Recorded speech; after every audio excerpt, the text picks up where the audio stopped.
I jolted awake at 4 in the morning to thunderous, crashing sounds echoing through the house.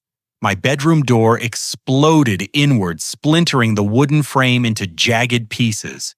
Stepbrother Tyler stood silhouetted in the hallway, his eyes wild with rage and desperation. "I want his room, and I want it now," Tyler screamed, gesturing wildly at the master bedroom I inherited after our father's death 3 months ago. His fists clenched as he advanced toward my bed. "You don't deserve what Dad left you. This whole house should be mine." I realized instantly that this wasn't just about a bedroom. It was about everything our father left behind. The adrenaline coursing through my veins made everything feel surreal as Tyler continued his rampage in my doorway. His face was flushed, red veins bulging in his neck as he screamed accusations that made no sense. Sandra, my stepmother, rushed down the hallway in her bathrobe, her graying hair disheveled from sleep. "Tyler, stop this immediately," Sandra pleaded, placing her trembling hands on his broad shoulders. "Mark, I'm so sorry about this. I don't know what's gotten into him." Tyler shrugged her off, roughly, causing Sandra to stumble backward against the wall. "Don't apologize for me, Mom. He needs to hear the truth about what Dad really wanted." His voice cracked with emotion as he pointed an accusing finger at me. "Dad promised me this house. He told me himself that everything would be mine because I'm the one who took care of the family." I climbed out of bed slowly, my heart still pounding from the shock of being awakened so violently. "Tyler, we've been through this before. Dad's will was crystal clear about his intentions. The house belongs to me, and there's nothing unclear about that decision." "That's complete garbage." Tyler's voice rose to a near shriek. "You manipulated him when he was sick and vulnerable. You convinced him to change everything at the last minute." Sandra stepped between us, her face pale with worry. "Boys, please don't do this now. We're all still grieving, and this kind of fighting won't solve anything." Tyler laughed bitterly, a sound that sent chills down my spine. "Grieving Mark isn't grieving anything. He's celebrating because he hit the inheritance jackpot." He turned to face Sandra directly. "Mom, you know I'm right about this. Dad always said the oldest son should inherit the family home." I watched Sandra's face carefully as Tyler spoke. Something flickered in her expression. Guilt, perhaps, or knowledge she hadn't shared. "Tyler, honey, your father made his wishes very clear in his legal documents. We can't just ignore what he decided." "Legal documents that Mark influenced." Tyler's hands trembled as he spoke. "I've been unemployed for 6 months, Mom. 6 months. And where has Mark been, living his perfect life, in his fancy apartment downtown while I struggle to find work?" This was news to me. I had no idea Tyler was unemployed or facing financial difficulties. During the funeral and the weeks that followed, he seemed to accept Dad's will without major objection. He even helped me sort through Dad's belongings and seemed supportive of my plans for the house. "Tyler, why didn't you tell me you were having trouble finding work?" I asked genuinely. "I would have helped you if I'd known you were struggling." His laugh was harsh and mocking. "Help me? You mean throw me some charity while you live in the house that should rightfully be mine? No thanks, Mark. I don't need your pity handouts." Sandra wrung her hands nervously. "Mark Tyler has been under tremendous stress lately. He's been applying for jobs constantly, but the market is tough right now. I've been helping him with expenses from my savings account." I noticed how Sandra avoided making eye contact when she mentioned helping Tyler financially. Something about her tone suggested there was more to this story than she was revealing. Tyler suddenly straightened up his demeanor, shifting from rage to cold determination. "You know what, Mark? I've been too nice about this whole situation. I've been trying to be the bigger person and accept Dad's unfair decision, but I'm done being pushed around." "What do you mean by that?" I asked, though I wasn't sure I wanted to hear the answer. I mean, I'm not going to sit back and watch you steal what's rightfully mine. Tyler's voice dropped to an ominous whisper.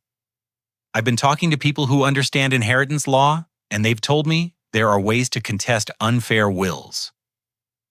Sandra gasped audibly. Tyler, you can't be serious about legal action against your own stepbrother. Watch me, Tyler said coldly. He stormed toward the front door, pausing only to grab his jacket from the hallway closet. This isn't over, Mark. Not by a long shot. You're going to regret trying to cheat me out of my inheritance. The front door slammed with such force that the windows rattled. Sandra and I stood in stunned silence, processing what had just happened. I noticed a small white business card lying on the hallway floor where Tyler had been standing. I picked up the card and read the text, Patterson and Associates Estate and Inheritance Law. My stomach dropped as I realized Tyler wasn't making empty threats. He had already been consulting with lawyers about challenging Dad's will. Sandra, did you know Tyler was meeting with attorneys? I asked, showing her the business card. Her face went even paler. He mentioned talking to some legal professionals, but I thought he was just seeking advice about his own financial situation. I had no idea he was planning to contest your father's will. I studied Sandra's expression carefully. She seemed genuinely surprised, but there was still something she wasn't telling me about Tyler's recent behavior. Has he been pressuring you to support his claims about the inheritance? Sandra hesitated before answering. He's been very upset since the will reading. He keeps saying that your father made promises to him that aren't reflected in the legal documents. He believes there was some kind of understanding between them that got overlooked. The next morning, I called Patterson and Associates to investigate Tyler's claims. The receptionist confirmed that Tyler Brennan had scheduled a consultation for later that week regarding an inheritance dispute involving family property. This revelation hit me like a physical blow. Tyler had been planning this confrontation for weeks, possibly months. The angry outburst at 4 a.m. wasn't a spontaneous emotional reaction. It was part of a calculated strategy to make me feel guilty and pressure me into sharing the inheritance. I realized that Tyler's seemingly accepting behavior after Dad's funeral had been completely fake. While I was grieving our father's death and trying to honor his memory, Tyler was secretly plotting to take away everything Dad had left me.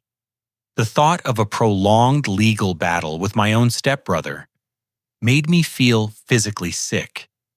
But I also knew that Dad had very specific reasons for structuring his will the way he did.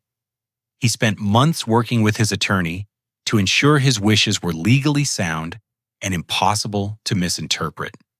As I got ready for work that morning, I couldn't shake the feeling that Tyler's midnight invasion was just the beginning of something much more serious and dangerous. The week following Tyler's explosive midnight confrontation, I couldn't concentrate on anything. Every phone call at work made me jump, wondering if it was news about legal proceedings Tyler might have initiated. The uncertainty was eating at me, so I decided to thoroughly investigate the claims he was making. I spent Saturday morning searching through Dad's home office, looking for any documentation that might support Tyler's assertions about promises or verbal agreements. What I discovered made my blood run cold. Dad's normally meticulous filing system was in complete disarray. Financial records were missing from their usual folders, and several important legal documents had vanished entirely. The property deed was nowhere to be found, and Dad's life insurance paperwork had disappeared along with multiple bank statements. I called First National Bank, where Dad maintained his primary checking and savings accounts.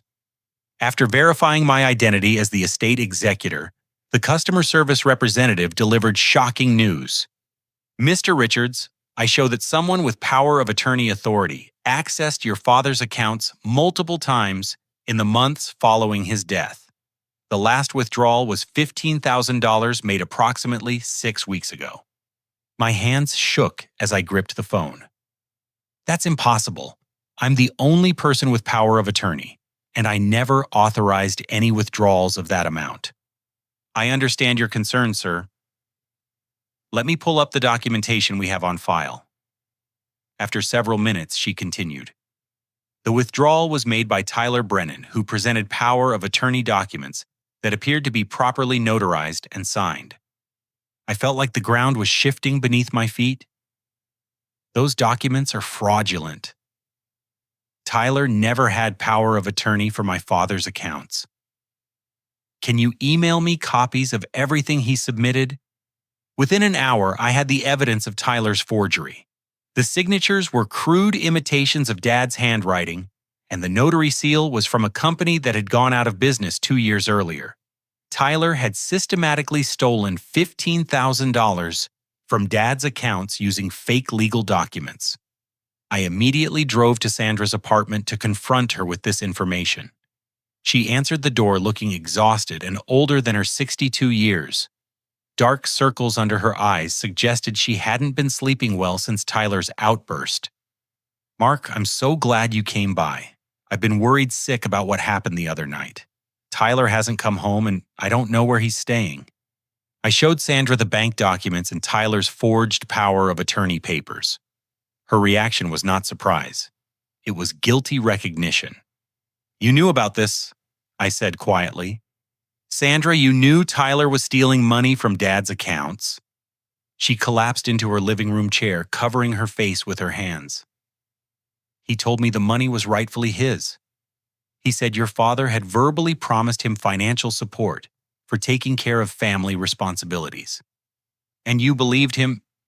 Sandra's voice was barely a whisper. I wanted to believe him, Mark.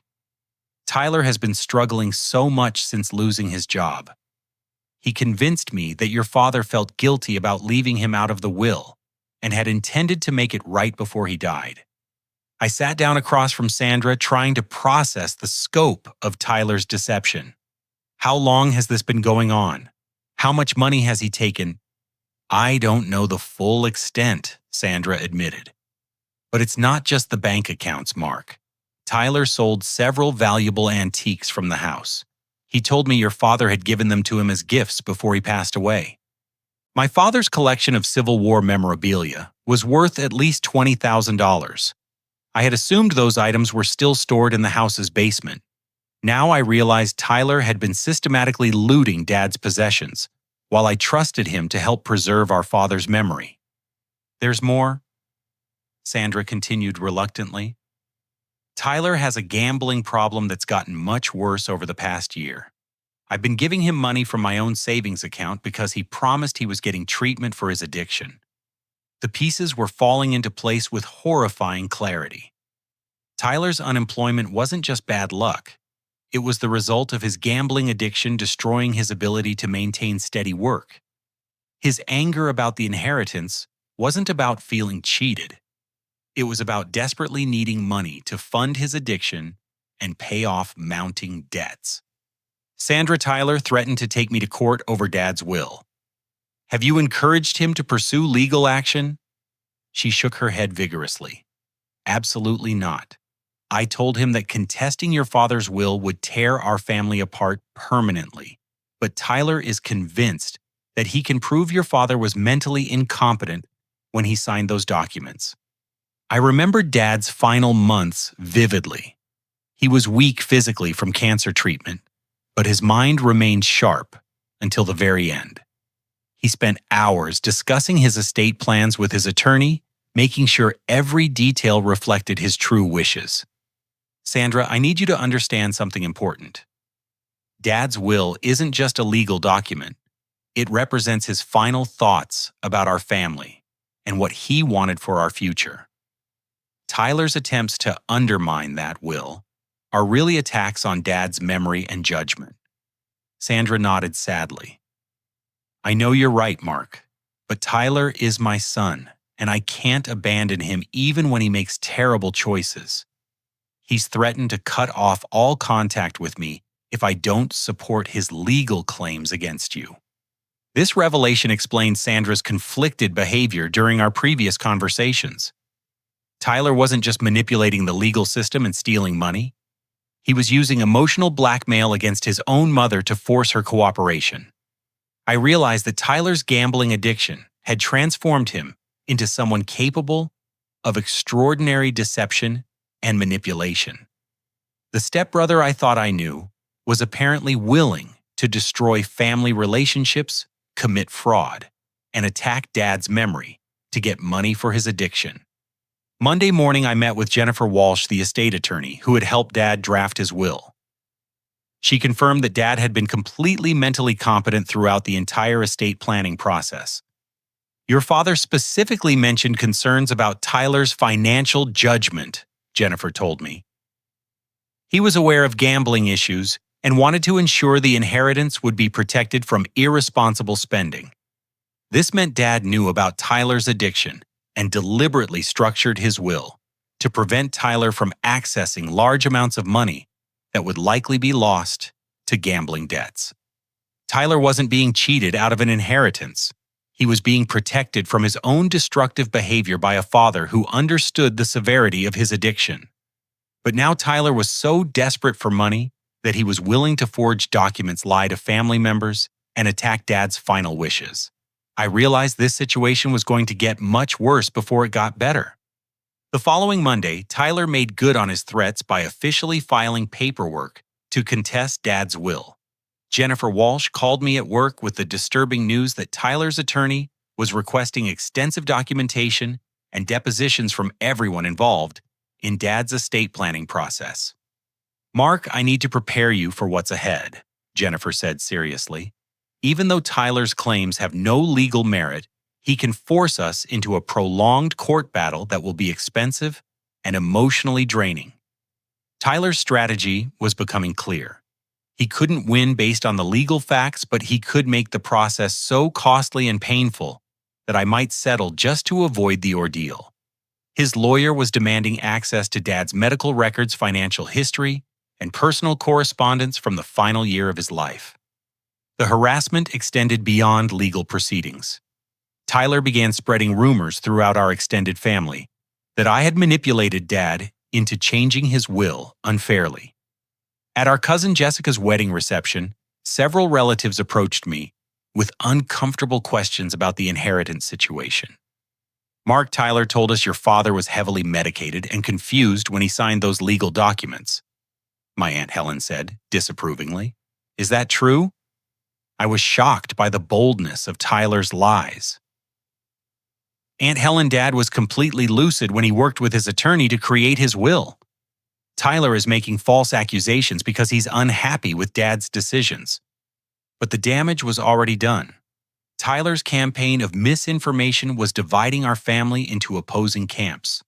Some relatives believed his version of events, while others remained skeptical of his motives. The situation escalated dramatically when Tyler filed a police report claiming that I had threatened him with violence during our midnight confrontation.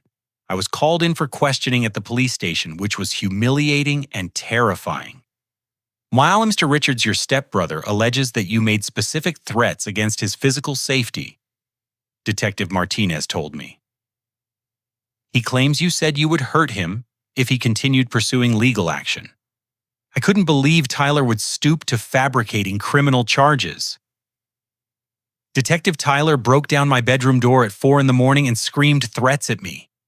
I never threatened him with violence of any kind." Fortunately, our neighbor Mrs. Patterson had security cameras that captured the entire incident.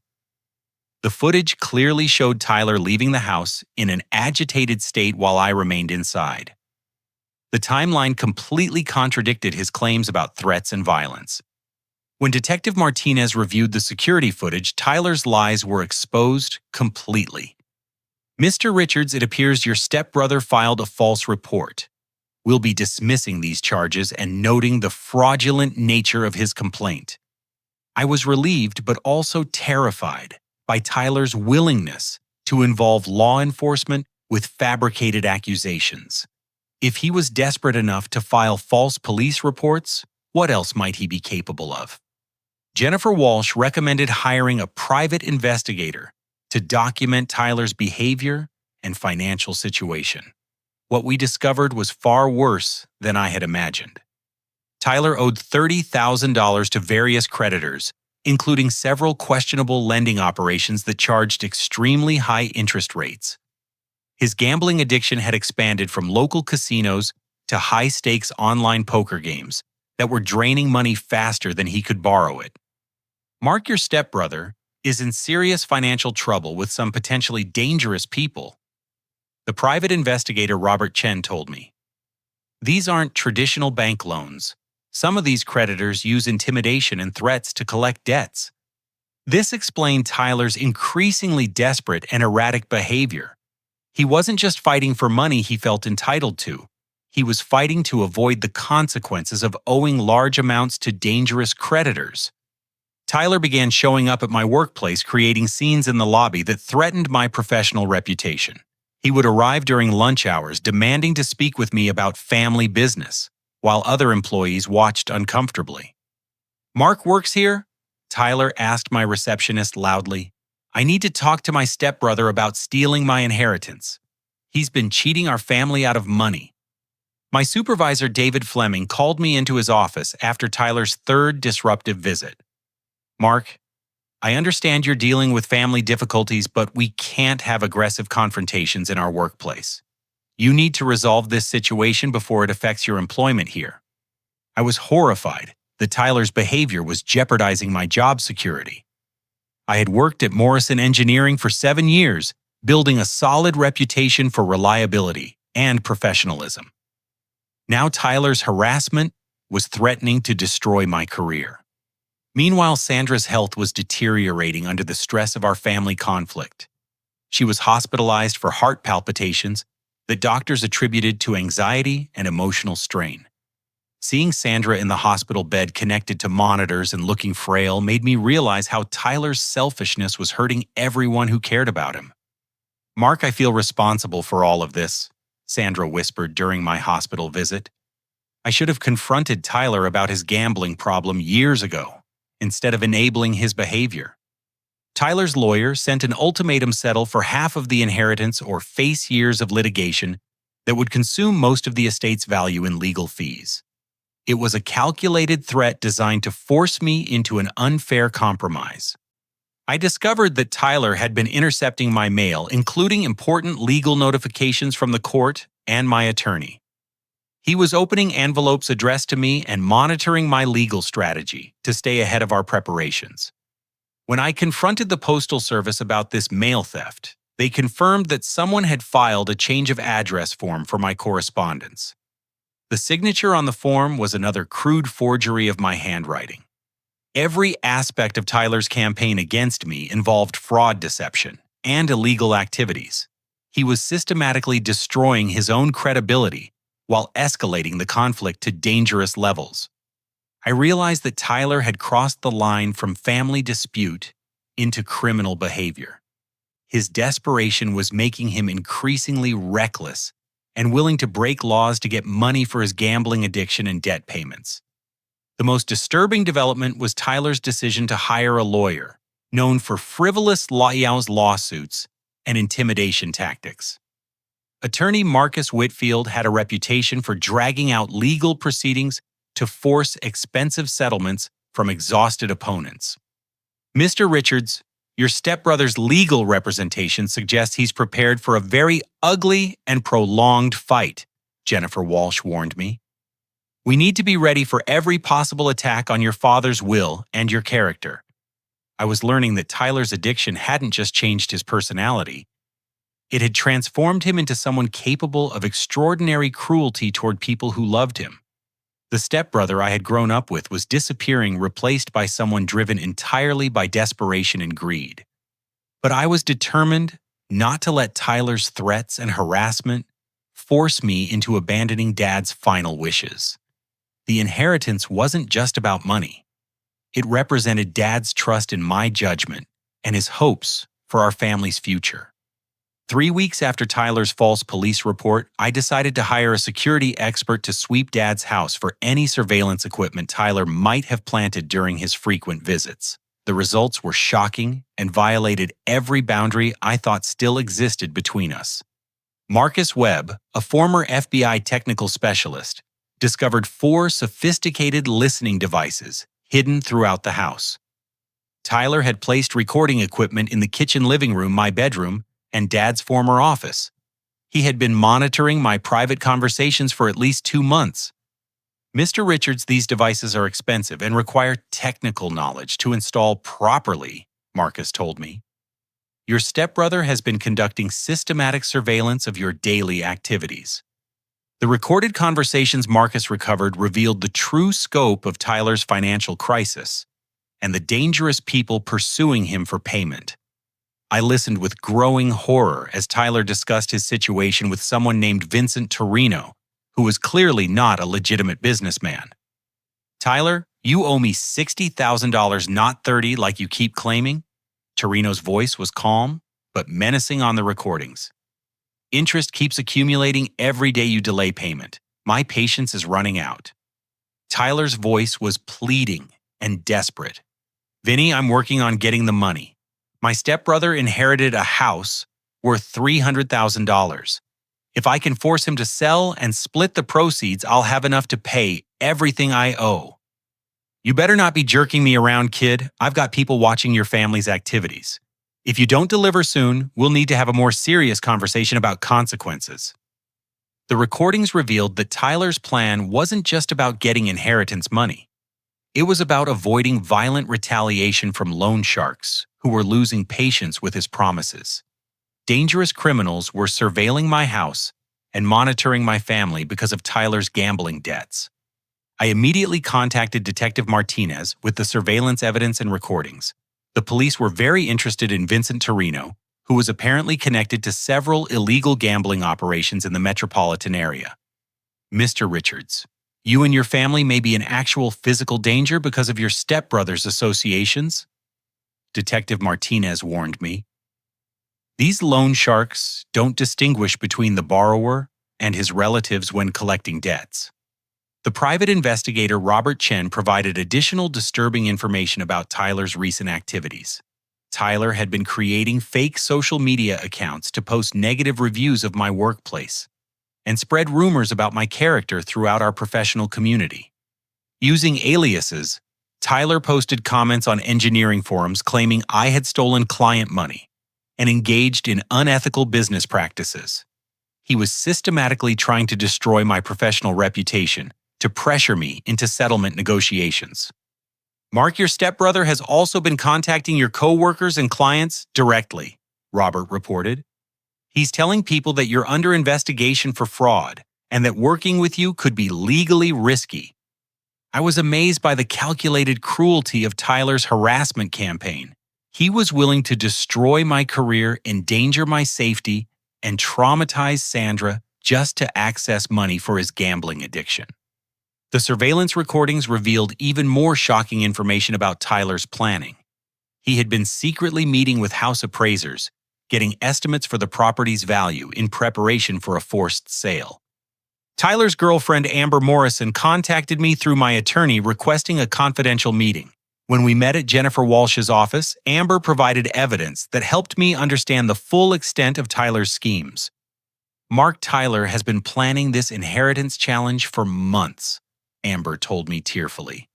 He's been researching your father's medical records, looking for any evidence of mental impairment that he could use in court.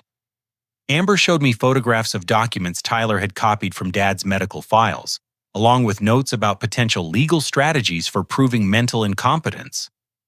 Tyler had even researched the side effects of Dad's cancer medications, hoping to find evidence that the treatment had affected his decision-making abilities. Tyler also asked me to lie to investigators about your character, Amber continued. He wanted me to claim that you had threatened him with violence and that you had a history of aggressive behavior toward family members. I was horrified that Tyler would try to manipulate his own girlfriend into committing perjury to support his false accusations. The depth of his dishonesty was beyond anything I had imagined possible. Amber provided evidence of Tyler's gambling addiction that painted a devastating picture of his financial desperation. Photographs of betting slips showed he was wagering hundreds of dollars on single poker hands and sports bets. Loan documents revealed he had borrowed money from at least 8 different creditors, often using false information about his employment and income. Mark Tyler mortgaged my car without telling me, Amber said, through tears. He forged my signature on loan documents and used my vehicle as collateral for $10,000 he lost in a single night of gambling. This revelation showed that Tyler's willingness to commit fraud extended beyond our family. He was stealing from and lying to everyone in his life to fund his addiction and pay mounting debts. The private investigator discovered that Tyler had attempted to contest another relative's will unsuccessfully 3 years earlier. Our Uncle Paul had left money to charity instead of family members, and Tyler had hired a lawyer to challenge those decisions. The case was dismissed quickly, but it established a pattern of Tyler using legal harassment to pursue money he felt entitled to. Mrs. Patterson, our neighbor with the security cameras, revealed that Tyler had approached her about providing false testimony regarding my character. He had asked her to claim that I was frequently intoxicated and behaved aggressively toward visitors to the house. I told him absolutely not, Mrs. Patterson said firmly. Your father was very proud of you, Mark. Tyler's behavior since the funeral has been completely inappropriate and disrespectful to your father's memory. The most disturbing discovery was Tyler's plan to plant illegal drugs in my bedroom to discredit me legally and personally. Amber found evidence that Tyler had purchased marijuana and cocaine with the intention of hiding them in my house and then reporting me to police for drug possession. Tyler said if he could get you arrested for drug crimes, it would prove you were an unfit inheritor and help his legal case, Amber explained. I threatened to leave him if he went through with that plan. This was the moment I realized Tyler had become genuinely dangerous. His desperation was driving him toward increasingly serious criminal activities that could result in my imprisonment and the complete destruction of my life. Vincent Torino's deadline was approaching rapidly, and Tyler's behavior was becoming more erratic and threatening as his options disappeared. The surveillance recordings captured him making increasingly desperate promises to his creditors about accessing inheritance money. I understood that Tyler was trapped between his own lies and dangerous consequences from people who would not accept excuses much longer. His gambling addiction had created a crisis that was spiraling beyond anyone's control, threatening everyone connected to our family. The pressure from Tyler's creditors reached a breaking point when Vincent Torino's associates began conducting drive-by surveillance of Sandra's apartment and my workplace. Detective Martinez confirmed that unmarked vehicles had been spotted repeatedly in both locations, suggesting that Tyler's debts were attracting serious criminal attention. I decided to confront Tyler directly about the dangerous situation his addiction had created for our entire family. I found him at a downtown sports bar where he was drinking heavily and watching basketball games with obvious betting interest. Tyler, we need to talk about the mess you've created, I said, sitting down across from him in the booth. Your gambling debts are putting Sandra and me in danger. Tyler looked up with bloodshot eyes and a defensive expression. Mark, you have no idea what kind of pressure I'm dealing with. These people don't accept payment plans or negotiate terms. Then maybe you shouldn't have borrowed money from loan sharks to fund your gambling addiction, I replied. Tyler, you've stolen from Dad's estate, forged legal documents, and put recording devices in my house. This has gone way beyond a family dispute. Tyler's facade of anger suddenly crumbled, and he broke down completely. Tears streamed down his face as he confessed the depth of his desperation and the mistakes that had led to our current crisis. Mark, I started gambling heavily right after Dad was diagnosed with cancer, Tyler admitted between sobs. I felt so helpless watching him get sicker, and betting on games made me feel like I had some control over something. I listened as Tyler described how his gambling began as a way to cope with emotional stress, but quickly escalated into a consuming addiction. He had been hiding the problem from everyone, including Sandra, by borrowing money from increasingly questionable sources. When Dad spent those final months bonding with you and talking about his estate plans, I felt completely left out and abandoned. Tyler continued. I convinced myself that he would have included me more, if he had understood how much I was struggling financially. Tyler revealed that the inheritance money he felt entitled to was never really about fairness or family legacy. It was about avoiding violent consequences from creditors who were losing patience with his empty promises. I lost Dad's inheritance money that Sandra gave me in a high-stakes poker game at the casino, Tyler confessed. $15,000 gone in one terrible night when I was drunk and desperate to win back previous losses. This confession explained Sandra's deteriorating health and emotional state. She had been secretly supporting Tyler's gambling addiction with money she couldn't afford to lose, believing his promises about getting treatment and finding stable employment. Tyler admitted that Vincent Torino had threatened Sandra's safety, directly making it clear that family members would be held responsible for Tyler's debts if he couldn't pay. The loan shark had obtained personal information about our family and was using it to apply pressure through intimidation. Vinny told me that if I don't come up with $60,000 by next week, his people will start collecting payment through other methods, Tyler said fearfully. Mark, I'm terrified about what that means for Mom and you. In his desperation, Tyler proposed an insurance fraud scheme that revealed just how far his moral boundaries had deteriorated under the pressure of addiction and debt. What if the house accidentally caught fire? Tyler suggested quietly. Insurance would pay out $200,000, and we could split that money to solve everyone's problems. I was horrified that Tyler would suggest burning down Dad's house for insurance money. Tyler, that's arson and insurance fraud. You're talking about committing serious felonies that could send you to prison for decades. I'm already facing prison or worse if I can't pay these debts, Tyler replied desperately. At least insurance fraud would only hurt the insurance company, not our family directly. I refused to participate in any insurance fraud scheme threatening to report Tyler to police if he attempted anything illegal involving Dad's property.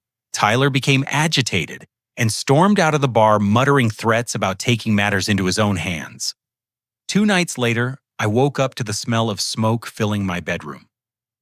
The fire alarm was screaming, and I could see orange light flickering under my bedroom door. Tyler had actually followed through with his arson plan, but something had gone terribly wrong. The house was filled with thick, choking smoke that made it difficult to see or breathe. I realized with terror that Tyler had sabotaged my escape routes by jamming the bedroom windows shut. He had planned to rescue me from the fire. He started making himself look heroic while destroying evidence of his involvement. I managed to break the bathroom window with a heavy ceramic vase and climbed out just as the fire department arrived. Neighbor Mrs. Patterson's security cameras had captured Tyler leaving the property minutes before the flames became visible, providing clear evidence of his involvement in the arson. The fire investigation revealed that Tyler had used gasoline as an accelerant and had targeted areas that would cause maximum structural damage. His fingerprints were found on the gas can in the garage, and chemical residue on his clothing provided additional evidence of his involvement. Tyler was arrested at Sandra's apartment 6 hours after the fire, where he was found in a state of complete emotional breakdown. He immediately confessed to starting the fire, claiming he had intended to rescue me but panicked when the flames spread faster than he expected. I never meant to hurt Mark, Tyler told the arresting officers. I just needed the insurance money to save our family from these loan sharks. Sandra was hospitalized again, this time for smoke inhalation and severe emotional trauma from learning that her son had attempted to burn down the family home with me inside. The shock of Tyler's actions caused a complete mental and physical collapse. The insurance company became suspicious of the timing and circumstances, threatening to deny the claim pending a complete investigation into possible fraud. This meant I would be responsible for repair costs while also dealing with Tyler's criminal charges and ongoing debt crisis. Tyler's arrest made local news, exposing our private family drama to public scrutiny and humiliation. The story described Tyler as a gambling addict who had attempted arson to collect insurance money for paying loan sharks. Vincent Torino contacted me directly through an intermediary, demanding that Tyler's debts be paid from estate assets, regardless of Tyler's criminal conviction. The loan shark made it clear that Tyler's imprisonment wouldn't eliminate the family's responsibility for his financial obligations. Tyler's debts don't disappear because he's in jail, Torino's representative told me. Someone in the family needs to step up and make this situation right before we lose patience completely. I realized that even with Tyler arrested and facing serious criminal charges, the dangerous consequences of his gambling addiction were still threatening our family's safety and financial security. The house suffered severe damage that would require months of renovation work and hundreds of thousands of dollars in repair costs. I was effectively homeless while also dealing with legal proceedings, insurance investigations, and ongoing threats from Tyler's creditors. Tyler's complete breakdown had destroyed any remaining hope for family reconciliation, while creating new problems that extended far beyond our original inheritance dispute.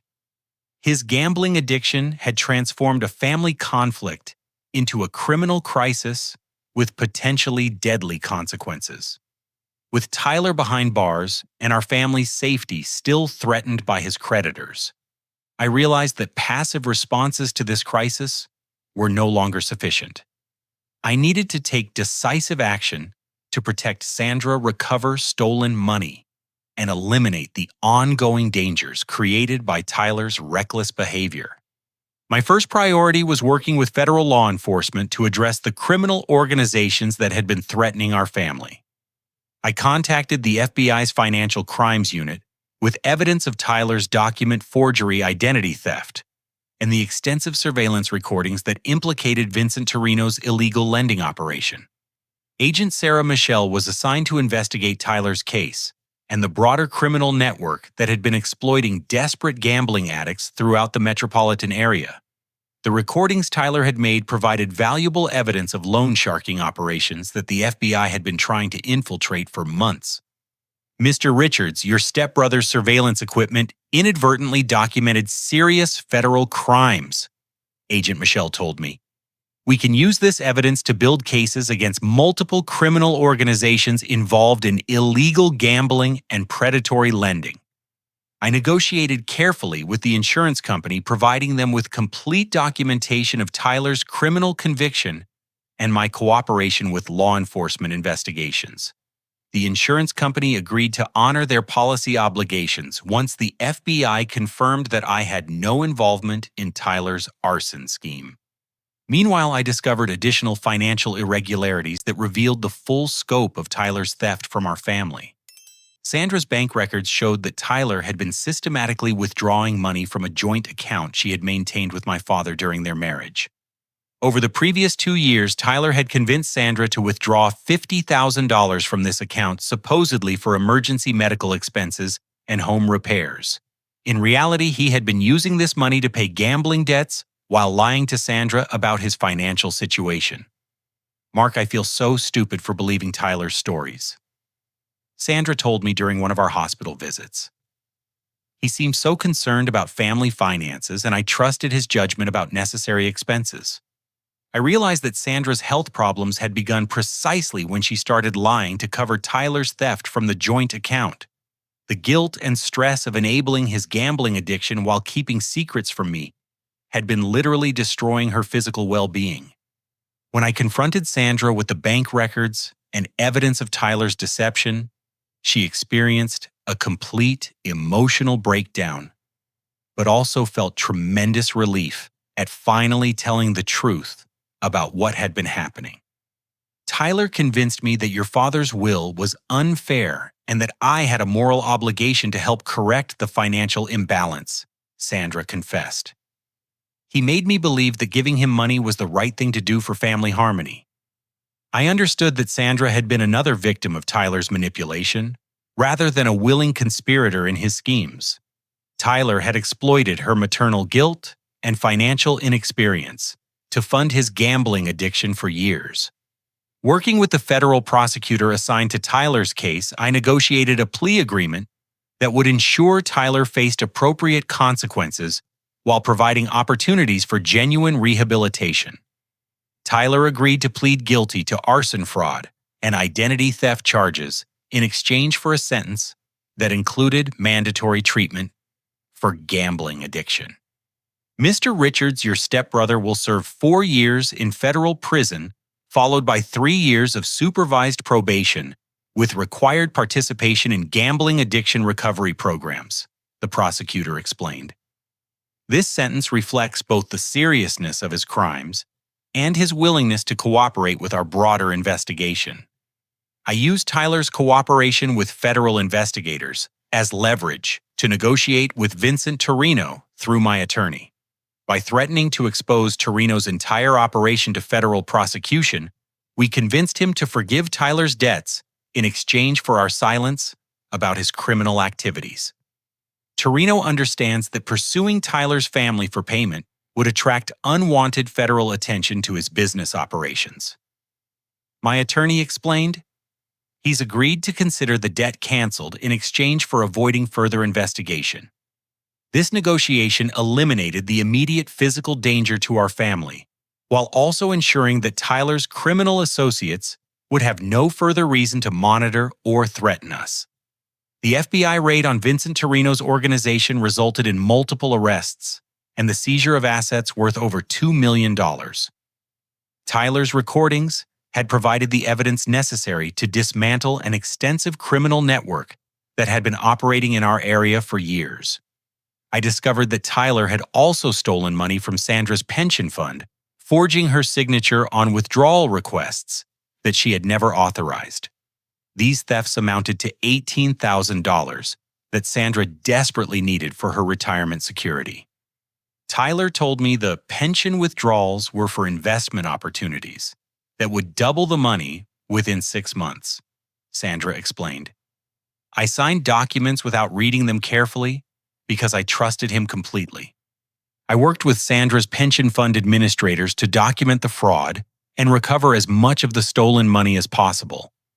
The fund agreed to restore most of Sandra's benefits once they received evidence of Tyler's conviction for financial crimes. With the insurance settlement approved and Tyler's criminal prosecution completed, I was able to begin restoration of Dad's house.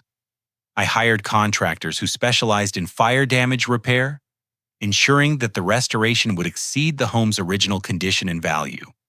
Sandra entered therapy to address the codependent relationship patterns that had made her vulnerable to Tyler's manipulation. Her therapist helped her understand how maternal guilt and financial inexperience had been exploited by Tyler's sophisticated emotional manipulation tactics. Mark, I'm learning that helping Tyler wasn't really helping him at all, Sandra told me after several therapy sessions. Giving him money enabled his addiction and prevented him from facing the consequences that might have motivated him to seek treatment earlier. I established legal barriers that would prevent Tyler from accessing any family assets upon his release from prison. Trust funds and legal protections ensured that Sandra's financial security would be protected from any future manipulation attempts. Extended family members who had initially supported Tyler's claims gradually learned the truth about his criminal behavior and gambling addiction. The family unity that Tyler had tried to destroy through lies and manipulation was slowly being rebuilt based on honest communication and shared understanding. I created a memorial trust fund in Dad's name using money recovered from Tyler's thefts. The fund provides scholarships for young people struggling with addiction issues, ensuring that Dad's legacy includes helping others overcome the challenges that destroyed Tyler's life. Sandra moved to a secure senior living community where she could receive appropriate support while maintaining her independence. The community environment provided social activities and mental stimulation that dramatically improved her physical and emotional health. Tyler's former girlfriend, Amber, thanked me for helping her escape what had become an emotionally abusive relationship. Tyler's desperation and criminal behavior had made their relationship increasingly toxic and dangerous for her well-being. Mark, watching Tyler's addiction destroy everything good in his life, taught me valuable lessons about recognizing and avoiding unhealthy relationship patterns, Amber told me. Your willingness to pursue justice instead of enabling his behavior probably saved both our lives. The house restoration project was completed 6 months ahead of schedule, with modern security systems and fire prevention technology that ensured nothing like Tyler's arson attempt could threaten the property again. I realized that Dad's decision to structure his will the way he did had been based on accurate assessments of Tyler's character and judgment. Dad had tried to protect Tyler from his own destructive impulses while ensuring the family assets would be preserved for positive purposes.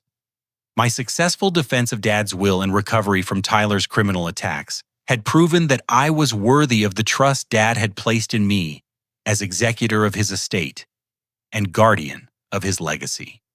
Tyler was sentenced to exactly 4 years in federal prison for arson, fraud, and identity theft, followed by 3 years of supervised probation with mandatory participation in gambling addiction treatment programs. The judge's sentencing statement emphasized both the seriousness of Tyler's crimes and his potential for rehabilitation through genuine recovery efforts. Et moi s'insiste, Brennan, your gambling addiction doesn't excuse the serious crimes you committed against your own family, Judge Patricia Crawford stated during sentencing. However, your cooperation with federal investigators and willingness to accept responsibility suggest that recovery and redemption remain possible. The house restoration project exceeded all my expectations, transforming the fire damage into opportunities for modernization and improvement.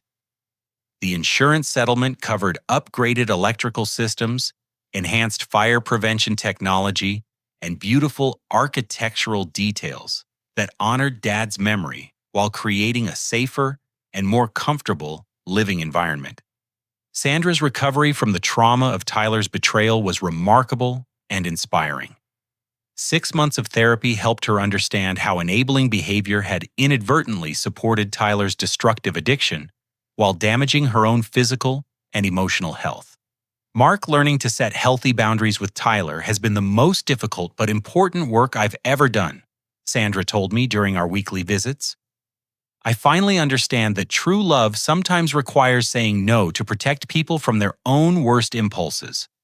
Sandra's new living situation at Sunrise Senior Community provided social activities and mental stimulation that dramatically improved her overall well-being. She began volunteering with families affected by gambling addiction, using her painful experiences to help other parents recognize and address enabling behaviors. I established a scholarship fund in Dad's name using money recovered from Tyler's thefts and fraud. The Brennan Family Recovery Scholarship provides educational assistance for young people whose families have been affected by gambling addiction, ensuring that Dad's legacy includes helping others overcome challenges similar to those that destroyed Tyler's relationships. Extended family gatherings at the restored house demonstrated how truth and accountability had ultimately strengthened our family bonds. Relatives who had initially believed Tyler's lies gradually learned about his criminal behavior and gambling addiction, leading to renewed appreciation for Dad's wisdom in structuring his will carefully. Mark, your father would be proud of how you handled this terrible situation, my Aunt Helen told me during our first major family gathering since Tyler's conviction. You protected his legacy while also trying to help Tyler find a path toward recovery. 6 months into his prison sentence, Tyler wrote a heartfelt letter accepting full responsibility for his actions and seeking genuine forgiveness from our family. The letter demonstrated real insight into how his gambling addiction had distorted his thinking and damaged everyone who cared about him. Mark, I know I have no right to ask for forgiveness after what I put you and Mom through, Tyler wrote. But I want you to know that prison has given me time to understand how completely my addiction controlled my decisions and destroyed my relationships with the people I love most. I decided to visit Tyler in prison, not to offer easy forgiveness, but to support his genuine efforts toward rehabilitation and recovery. The man I met in the visiting room was dramatically different from the desperate and manipulative person who had nearly destroyed our family. Mark, I remember Dad trying to warn me about my gambling habits in his final months. Tyler told me, honestly. I was too proud and addicted to listen to his concerns. His will wasn't unfair. It was his way of trying to protect me from myself.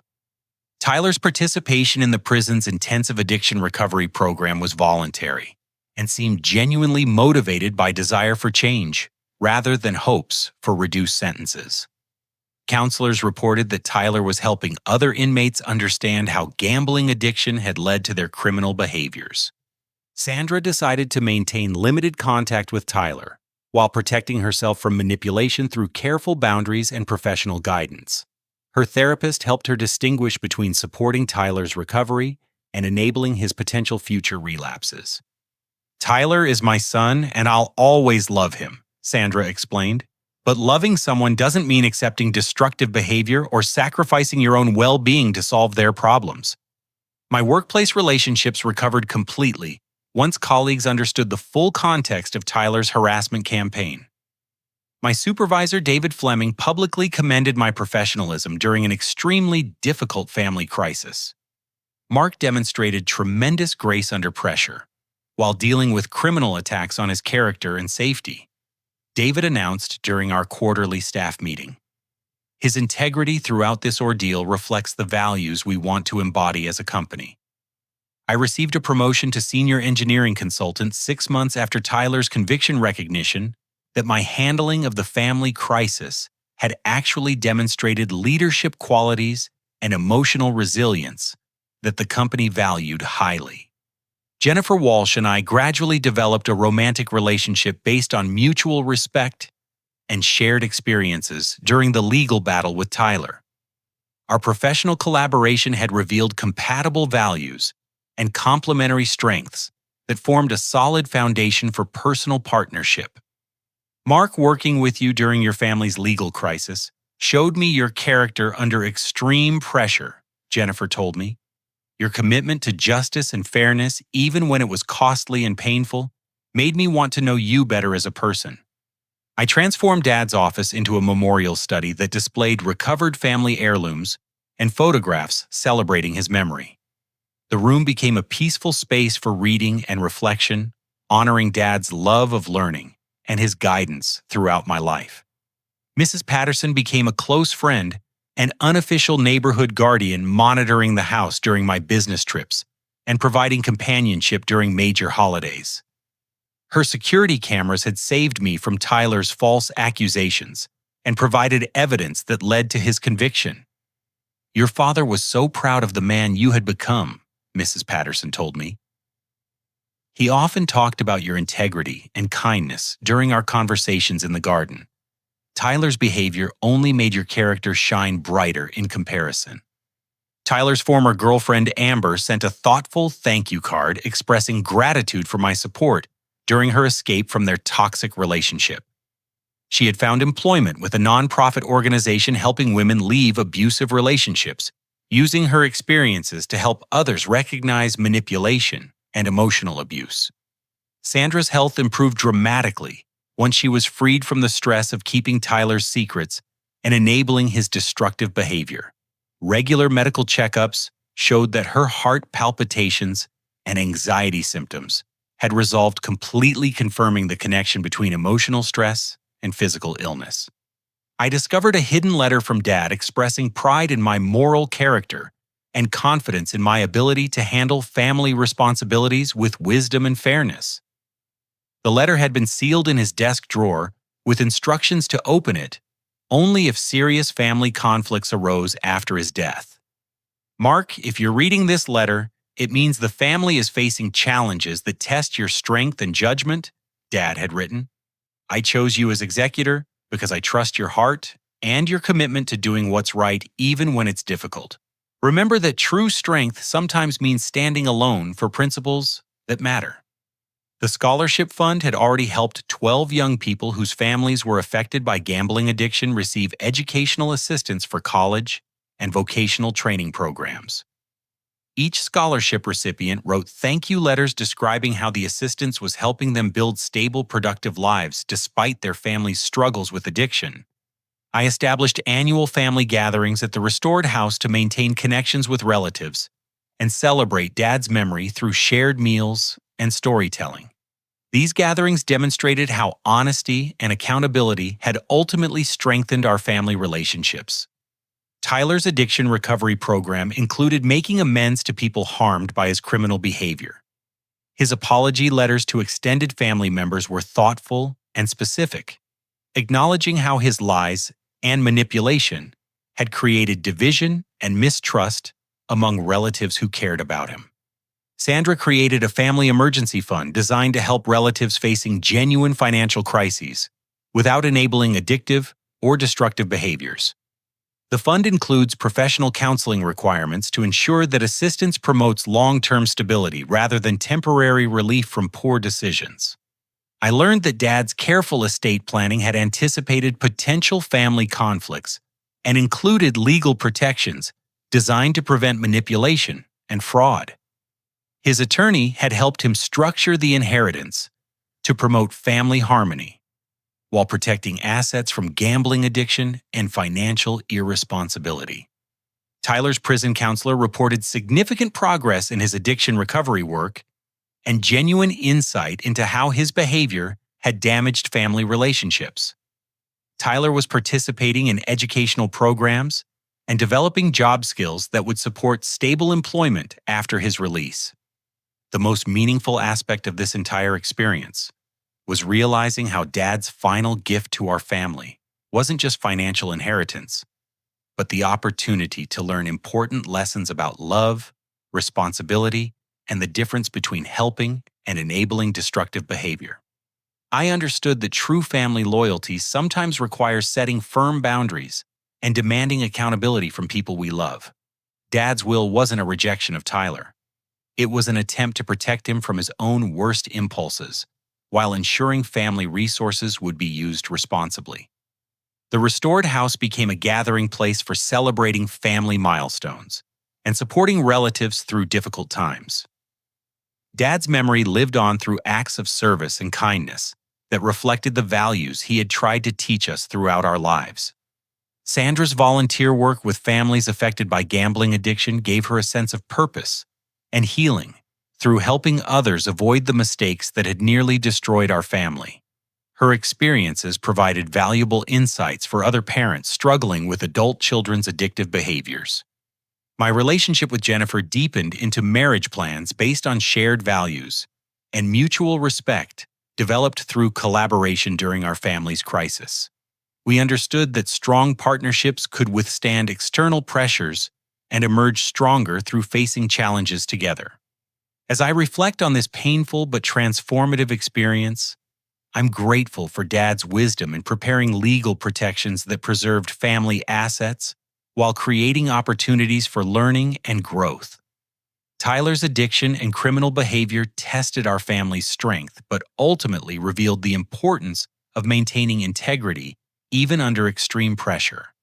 The most important lesson I learned is that protecting people we love sometimes requires refusing to enable their destructive choices, even when saying no feels cruel or heartless. Real love guides people toward healing and accountability, not comfortable lies that perpetuate harmful behavior. Have you ever faced a situation where family loyalty conflicted with doing what was legally and morally right? How did you balance your love for someone with your responsibility to protect yourself and other family members from their destructive choices?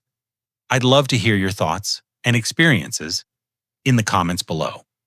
If this story resonated with you, please give it a like and share it with others who might benefit from hearing about the importance of setting healthy boundaries with family members struggling with addiction. Don't forget to subscribe for more stories about overcoming family challenges and finding strength through difficult times. Thank you for listening to my story about one of the most challenging periods of my life. I hope that sharing these experiences helps others recognize the warning signs of gambling addiction and understand the importance of seeking professional help when family relationships become toxic or dangerous. Remember that recovery and redemption are always possible, but they require genuine accountability and sustained effort over time. May you find the courage to make difficult but necessary choices when protecting the people you love requires standing firm against behavior that threatens everyone's well-being and safety.